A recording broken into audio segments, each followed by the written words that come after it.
இங்கே ஏழ்மையில் காசுக்கே வழி இல்லாமல் இருக்க ஹீரோயின் தன்னோட பையனை ஸ்கூலில் படிக்க வைக்கணுன்றதுக்காக அத்தையோட ஹெல்ப் மூலயமா ஒரு ஆர்ட்ஸ் காலேஜுக்கு போகிறாங்க. அங்கே ட்ரெஸ் இல்லாமல் உட்காந்தா சுற்றி எல்லா பசங்களும் அவங்கள பார்த்து படம் வரைஞ்சிக்கிட்டு இருக்காங்க. இதுவே அவங்களுக்கு தொழிலாக மாறுது. சம்பாரிச்சு அந்த பையனை ஸ்கூலில் படிக்க வைக்கிறாங்க. அந்த பையனுக்கும் டிராயிங் மேலே இன்ட்ரெஸ்ட் வருது. இவங்களுக்கு அதை பார்த்தோன்னா பயம் வருது. ஒரு நாள் எப்படியா இருந்தாலும் நம்ம இந்த மாதிரி ஃபோட்டோ கொடுக்கறத நம்ம பையன் பார்த்துருவானோன்னு.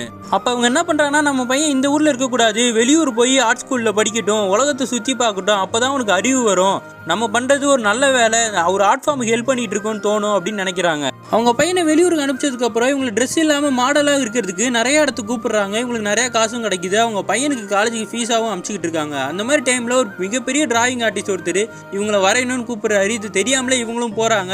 இவங்களை அழகாக ஒரு வரைவும் ஆரம்பிக்கிறாரு. அவங்க அத்தைக்கு ஒரு டைமுக்கு மேலே உடம்பு முடியாமல் போயிடுது. அவங்களால ட்ரெஸ் இல்லாமல் அந்த போஸ்லாம் கொடுக்க முடியல. ஹீரோயின் தான் போய் அந்த போஸ்லாம் கொடுத்துட்டு அவங்க அத்தையும் மாமாவையும் வீட்டில் பார்த்துக்கிட்டு அவங்க பையனுக்கும் வந்து காசு அனுப்பிக்கிட்டு இருக்காங்க. இவங்க போஸ்ட் கொடுக்குற காலேஜில் இந்த மாதிரி ட்ரெஸ் இல்லாமலாம் யாரும் போஸ்ட் கொடுக்குறாதுன்னு சொல்லி வெளியிலேருந்து ஆளுங்களாம் போராட்டம் பண்ணுறாங்க. அதையும் மீறி இவங்க பண்ணிட்டு தான் இருக்காங்க.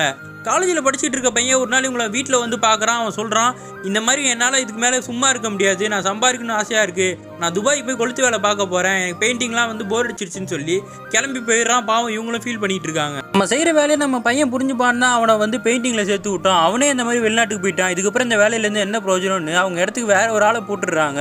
அவங்க வாழ்க்கையே வெறுத்து போய் பீச்சில் ஒரு இடத்துல நின்றுட்டு இருக்காங்க. அவன் கூட ஒரு பையன் வந்திருக்கான். அவன் டீ வாங்கிட்டு வர போயிடுற கேப்பில் திரும்பி வந்து பார்த்தா இவங்களை காண. இவங்க பார்த்தா பீச்சுக்குள்ளேயே போயிட்டு இருக்காங்க.